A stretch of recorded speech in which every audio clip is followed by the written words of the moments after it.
جو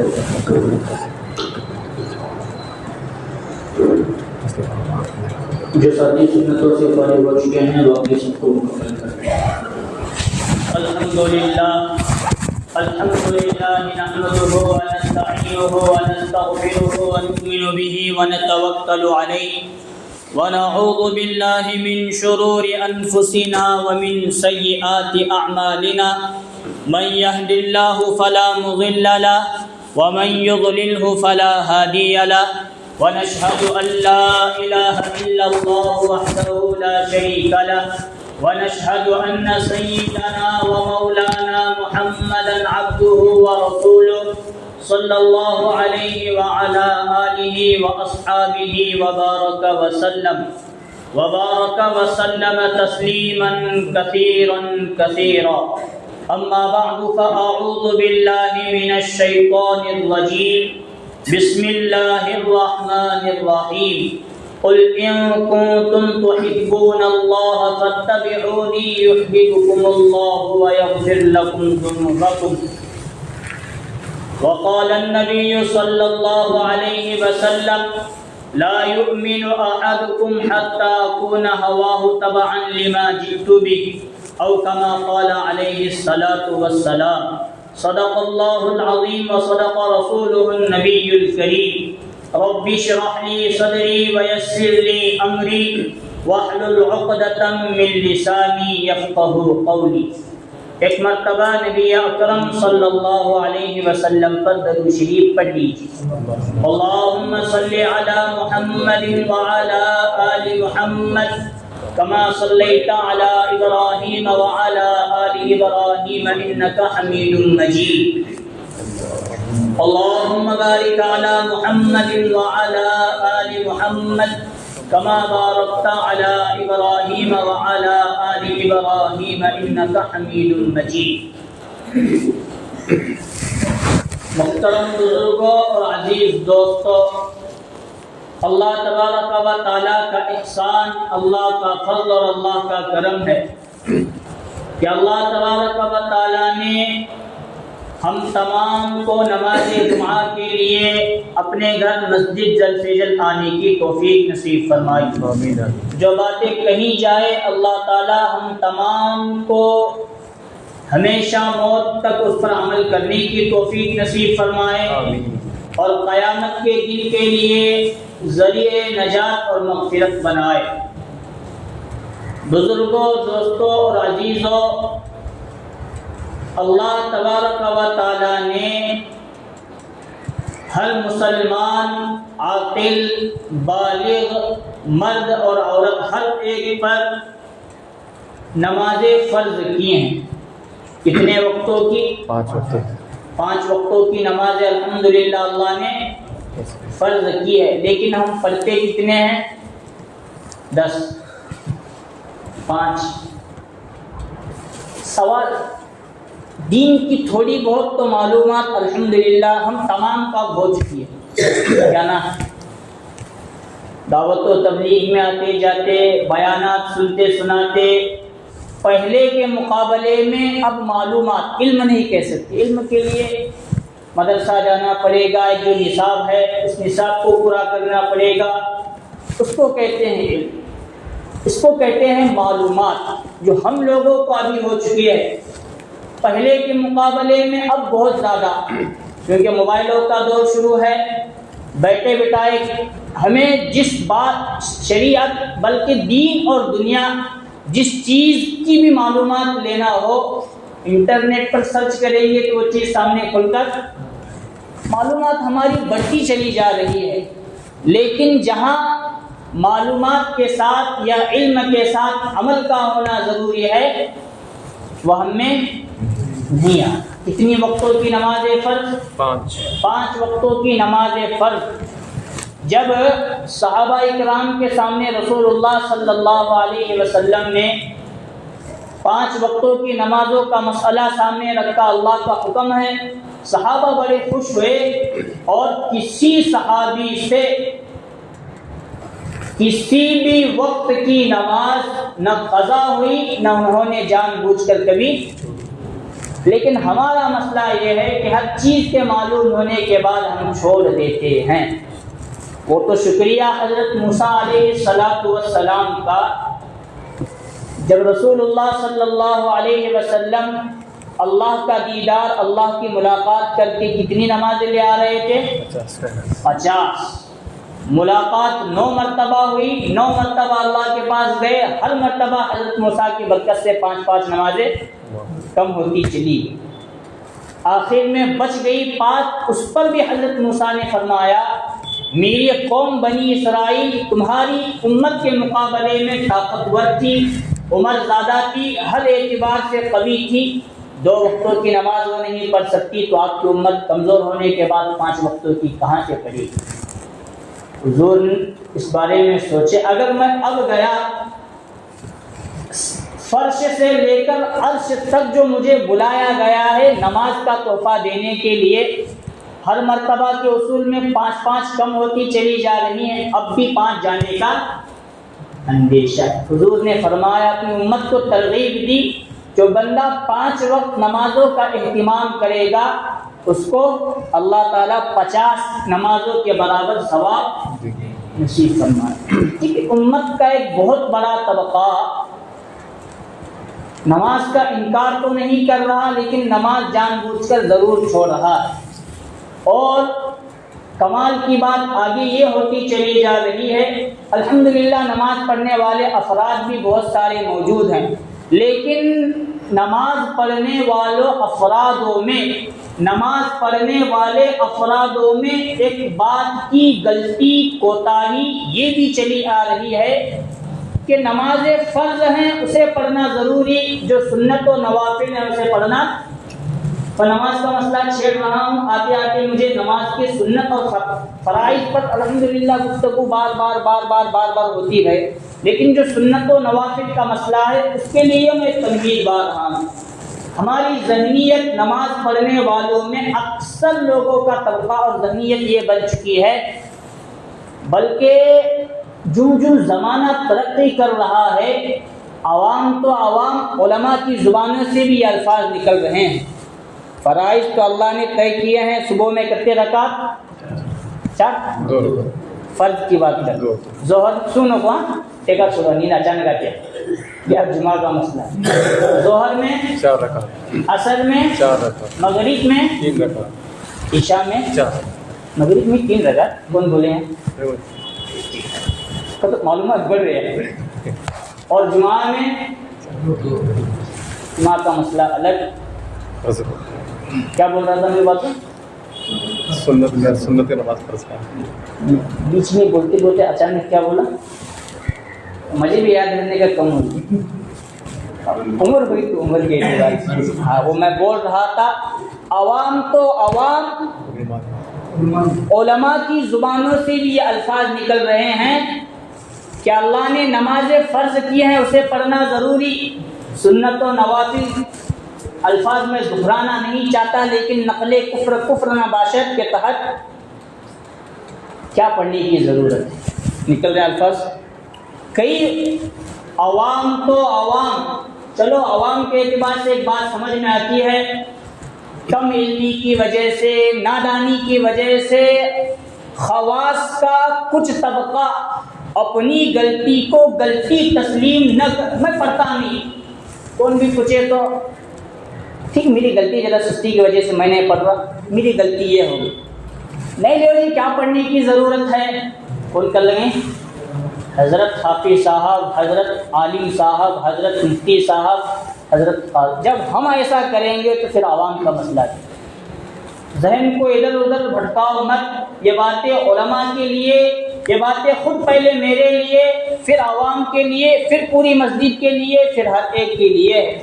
جس طرح فرض نمازوں کا پڑھنا بہت ضروری، واقعتاً سنتوں کا پڑھنا بھی واجب کے درجے میں ہے۔ بات سمجھ میں آ رہی؟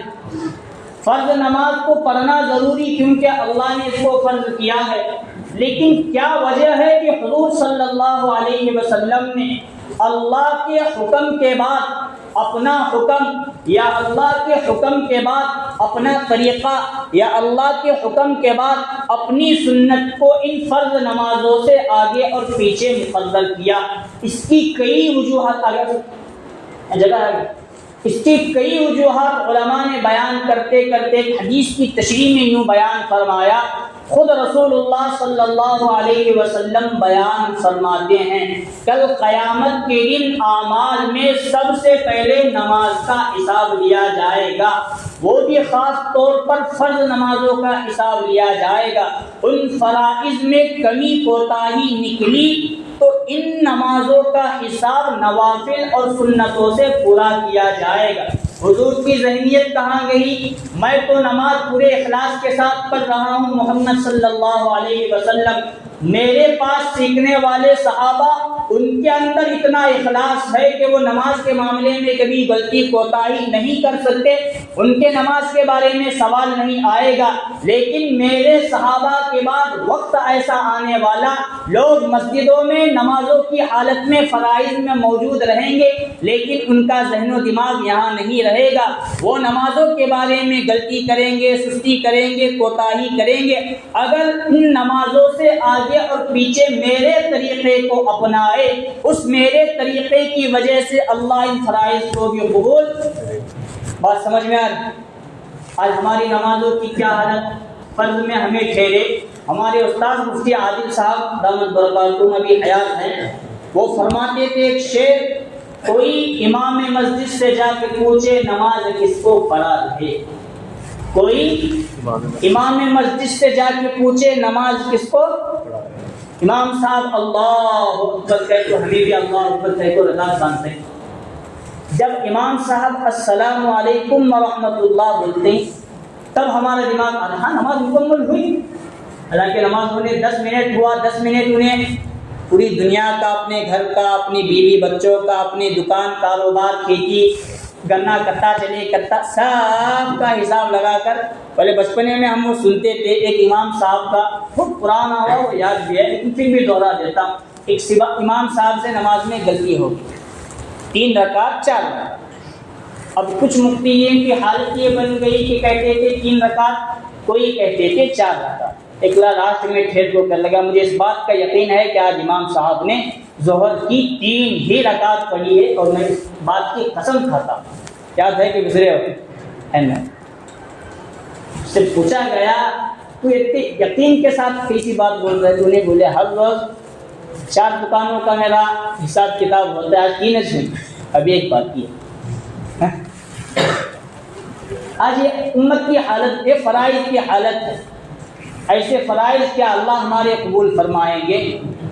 حدیث میں آتا ہے ایسے فرائضوں کو اللہ کل قیامت کے دن کالے کپڑے میں لپیٹیں گے اور منہ پر مار دیں گے جیسے یہ مجھے پسند نہیں۔ لیکن آگے علماء نے لکھا ہے یہ فرائض ہماری غلطی کوتاہی کی وجہ سے پوری تو ہو رہی ہے، ذمے سے ساقط تو ہو رہی ہے، لیکن حضور صلی اللہ علیہ وسلم نے ان نمازوں سے آگے پیچھے یا آگے یا بعد میں سنتوں کو مستقل اس لیے رکھا ہے جو طریقہ رسول اللہ صلی اللہ علیہ وسلم نے اپنایا سنت کا، وہ طریقہ اللہ تعالیٰ کو سب سے زیادہ پسندیدہ عمل ہے۔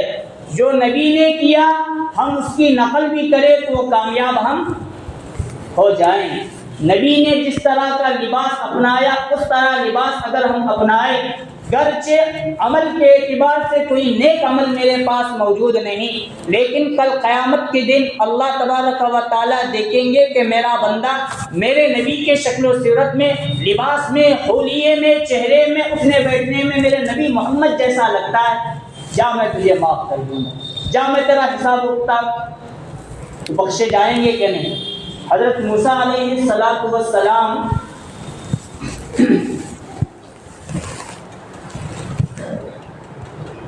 جب فرعون کو دعوت دینے کے لیے گئے تو فرعون نے بڑے بڑے ملک کے جادوگروں کو بلایا اور حضرت موسیٰ سے کہنے لگا تم جادوگر معلوم ہوتے ہو، چلو تمہارا جادو کا مقابلہ اور میں اپنے جادوگروں کا مقابلہ تمہارے ساتھ لگاتا ہوں۔ تاریخ، وقت، دن، ہر چیز طے کر دی گئی۔ اور اس میدان کے اندر حضرت موسیٰ اور جادوگروں کو بلایا.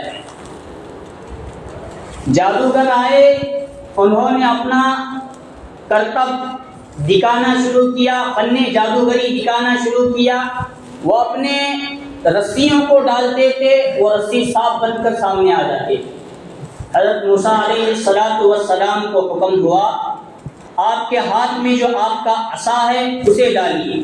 زمین پر ڈالا تو وہ اژدھا بنا, صاف بنا, صاف بنتے بنتے اژدھا بنا. پھر تمام رسیوں کو جو سانپ کی شکل اختیار کر چکے تھے ان کو نگل لیا, اور وہ اژدھا اتنا بڑا اتنا بڑا اتنا بڑا, اس کے منہ کا نچلا حصہ فرعون کے محل کے نیچے تھا اور اوپر والا حصہ فرعون کے محل کے چھت پر تھا. گویا وہ فرعون کا محل فرعون کے لشکر کے ساتھ نگلنے کے لیے تیار ہوا. اللہ نے حکم دیا پھر عصا کو پکڑو, عصا پکڑا تو اژدھا عصا ہو گیا. اس وقت علماء نے تفسیر میں لکھا ہے, قرآن حدیث میں موجود ہے, وہ مقابلہ ہونے کے بعد جتنے جادوگر آئے تھے غالباً 70,000, وہ تمام کے تمام حضرت موسیٰ پر ایمان لائے. ایسا پختہ ایمان لائے, ایسا پختہ ایمان لائے, ایسا پختہ ایمان لائے کہ فرعون نے ان کو کہا لَأُقَطِّعَنَّ أَيْدِيَكُمْ وَأَرْجُلَكُمْ مِنْ خِلَافٍ, اگر تم اللہ اور موسیٰ سے اپنا ایمان نہیں ہٹاتے, مجھے اپنا رب تسلیم نہیں کرتے, تو تمہیں ایسی سزا دوں گا کہ تمہارا سیدھا ہاتھ اور الٹا پیر کاٹ کر تمہیں کھجوروں کے تنوں پر لٹکا دوں گا, وہاں پھانسی دوں گا. انہوں نے کہا اس سزا کے لیے ہم تیار ہیں, دے دو. سزا دی گئی, ہاتھ کاٹا گیا, پیر کاٹا گیا, معذوری کی حالت میں سولی پر چڑھایا گیا. لیکن ان جادوگروں میں سے ایک شخص نے بھی اپنے ایمان سے بدلنا پسند نہیں کیا. علماء نے لکھا ہے جادوگر کو موت تک توبہ کی توفیق نہیں ہوتی تو ایمان کہاں سے توبہ, ایمان کی قبولیت کی توفیق کہاں سے ملے گی؟ جادوگر کو توبہ کی توفیق نہیں ہوتی تو اسے ایمان قبول کرنے کی توفیق کہاں سے ملے گی؟ علماء لکھتے ہیں قرآن میں موجود ہے وہ تمام کے تمام جادوگر حضرت موسیٰ علیہ السلام جیسے بن کر آئے. ہاتھ میں عصا تھا, سر پر عمامہ تھا, ٹوپی, داڑھی, جبہ, قبہ, چادر, چلنا, اٹھنا, بیٹھنا, سب کا سب حضرت موسیٰ کی نقل کرتے ہوئے. حضرت موسیٰ کی نقل کرنے کی وجہ سے اتنے بڑے بڑے جادوگروں کو توفیق مل سکتی ہے ایمان اور اسلام قبول کرنے کی. اگر ہم گنہگار, جادوگر تو نہیں, بہت بڑے گنہگار, اپنے نبی کی تھوڑی بہت مشابہت اختیار کر لیں تو کیا ہم دنیا اور آخرت میں کامیاب نہیں ہو جائیں گے؟ اسی لیے نبی صلی اللہ علیہ وسلم کی سنتیں ہمارے لیے بہت ضروری. عام سنتوں کو جتنے ہیں تھوڑی دیر کے لیے میں کنارے رکھ کر واپس اپنے عنوان پر آتا ہوں. فرائض کا پڑھنا بہت ضروری, لیکن فرائض کے ساتھ آگے پیچھے جو سنت اور نوافل کو رکھا گیا.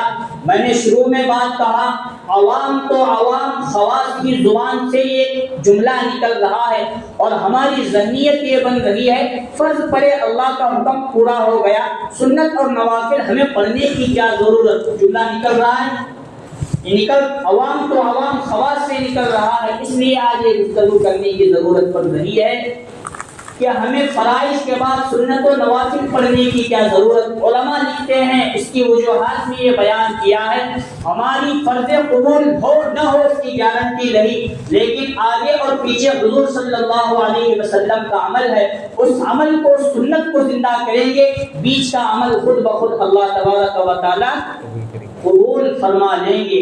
فجر کی سنت پڑھیں گے کیونکہ حضور کا عمل فجر کے بعد کوئی سنت نہیں, اشراق کا عمل بعد میں شروع ہوتا ہے. وہ فرض ہماری اس سنت کی وجہ سے قبول ہو جائے گی, وہ فرض ہماری اس سنت کی وجہ سے بولو قبول ہو جائے گی.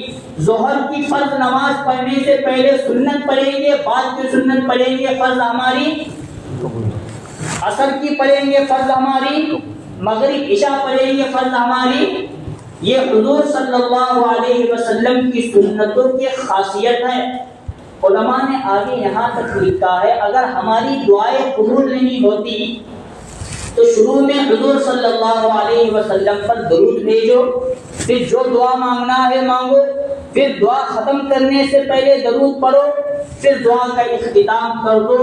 حضور پر درود بھیجنے کی وجہ سے، حضور کو اپنی دعاؤں میں یاد رکھنے کی وجہ سے وہ دعا بھی قریب اللہ تعالیٰ بہت جلدی قبول فرمائے۔ حدیث پاک میں آتا ہے نبی اکرم صلی اللہ علیہ وسلم نے فرمایا جو شخص دن میں 12 رکعت سنتوں کا اہتمام کرتا ہے اللہ تبارک و تعالیٰ اسے جنت کے بیچ میں محل عطا فرماتا ہے۔ کتنے رکعت؟ کافی ٹینشن روز نہیں ہو لگے بھی 12 پڑھنے کا، وہ بھی سنت ہے کہ نہیں، وہ کیا ٹینشن کی بات۔ انہی چیزوں کو حضور نے شمار کیا، فجر کی 2 رکعت سنت، ظہر سے پہلے کی کرتے 4 سنت مؤکدہ، اور ظہر کے بعد 2 رکعت سنت نوافل کا بھی اس میں شمار نہیں ہو رہا حدیث کے تعلق سے۔ مغرب کے بعد کتنے ہو گئے یہ؟ 2 4 2 2 10 عشاء کے بعد انہی سنتوں کا جو سنتیں مؤکدہ کہلاتی ہیں ان کو جو بندہ ہر روز اہتمام کے ساتھ پڑھتا ہے حضور فرماتے ہیں کل قیامت کے دن اللہ تبارک و تعالی ان سنتوں کے اہتمام کی وجہ سے جنت کے بیچ میں اسے محل نصیب فرمائیں گے۔ آج ہماری ایمانی کیفیت بہت اونچی چلی جا رہی ہے، جنت کا تو ہمارے اوپر ابھی وہ کیفیت طاری نہیں ہے۔ جنت حاصل کرنے کی محنت وہ ابھی ہمارے ابھی کہے جو 12 رکعت پڑھے اسے 1 لاکھ روپے ملنے والے، کیفیت اچانک بدل جائے گا۔ نہیں، پیسوں کی محبت آئی، دنیا کی محبت، اور صحابہ کا مسئلہ یوں نہیں تھا۔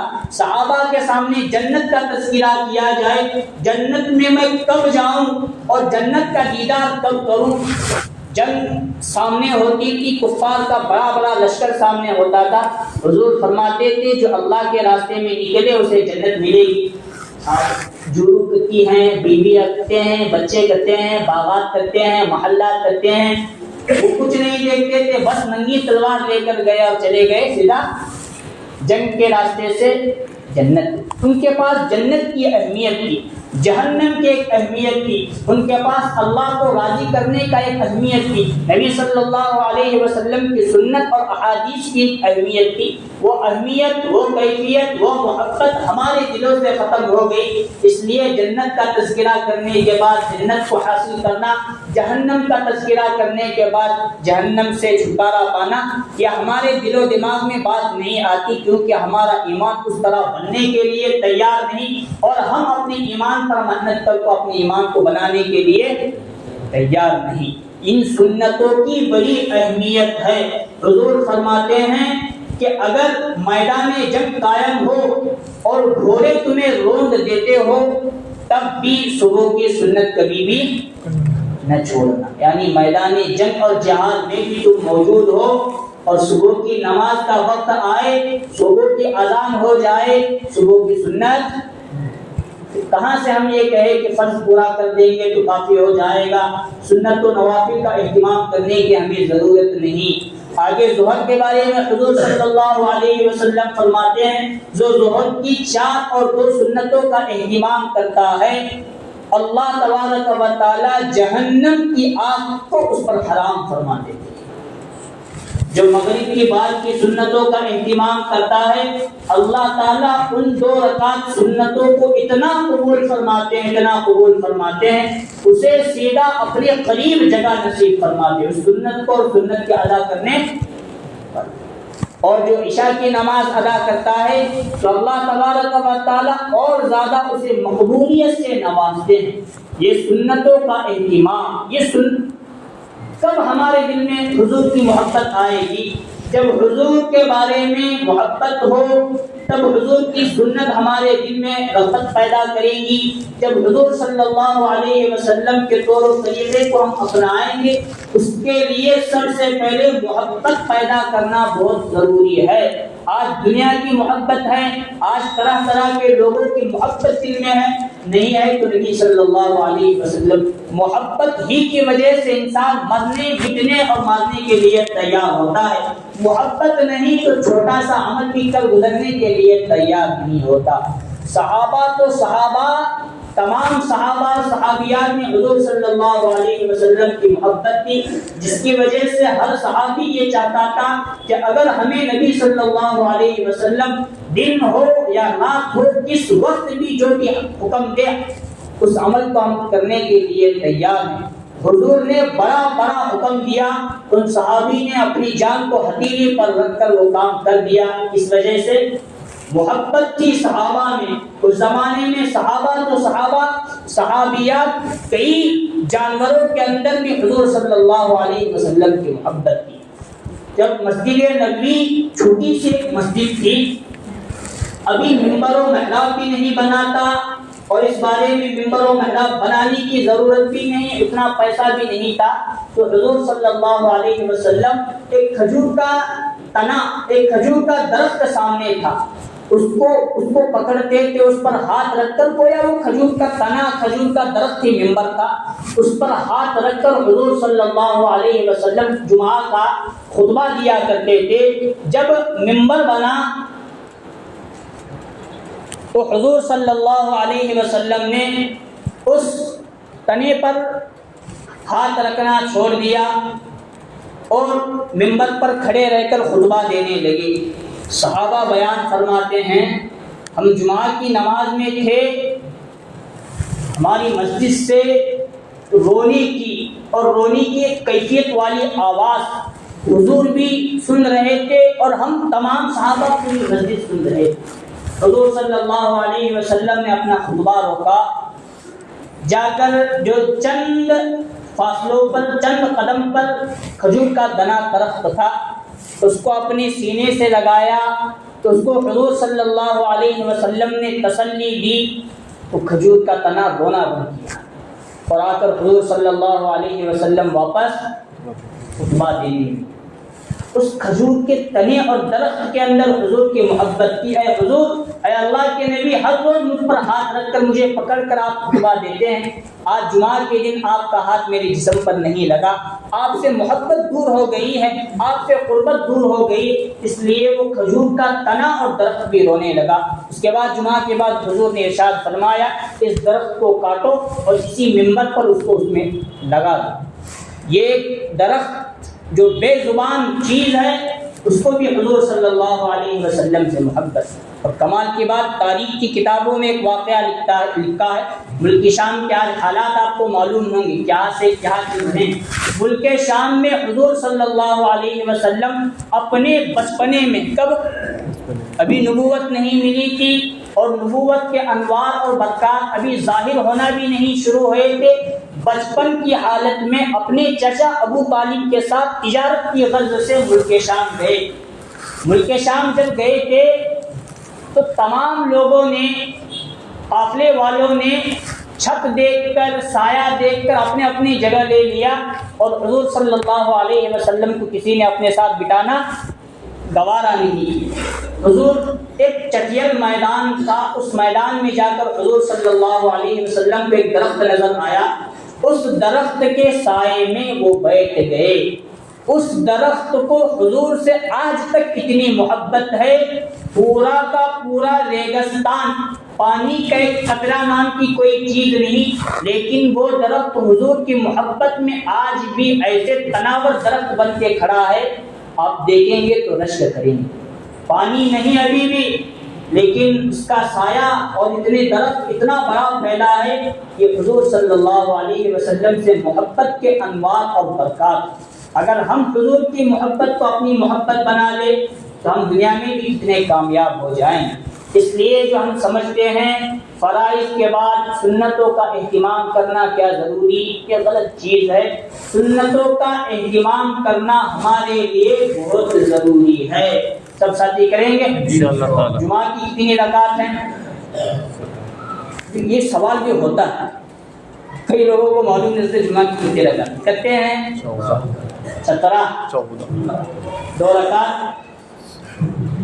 بولو شروع میں کتنے ہیں؟ 4 اس کے بعد اس کے بعد اس کے بعد اس کے بعد نوافل کا اہتمام کرے تو بھی بہت اچھا زیادہ ثواب ملے گا، ورنہ نوافل کا اہتمام کرنا ہمارے لیے وہ بھی ضروری۔ کل قیامت کے دن اگر فرائض میں کمی کوتاہی ہو جائے تو یہ سنتیں اور یہ نوافل کام آئیں گی تو پورا کریں گے۔ اللہ تبارک و تعالیٰ سے دعا ہے اللہ تعالیٰ ہم تمام کو ان کہی ہوئی باتوں پر عمل کی توفیق نصیب فرمائے، فرائض کے ساتھ سنتوں اور نوافل کا اہتمام کرنے کی توفیق نصیب فرمائے، آمین۔ وآخر دعوانا الحمد للہ رب العالمین۔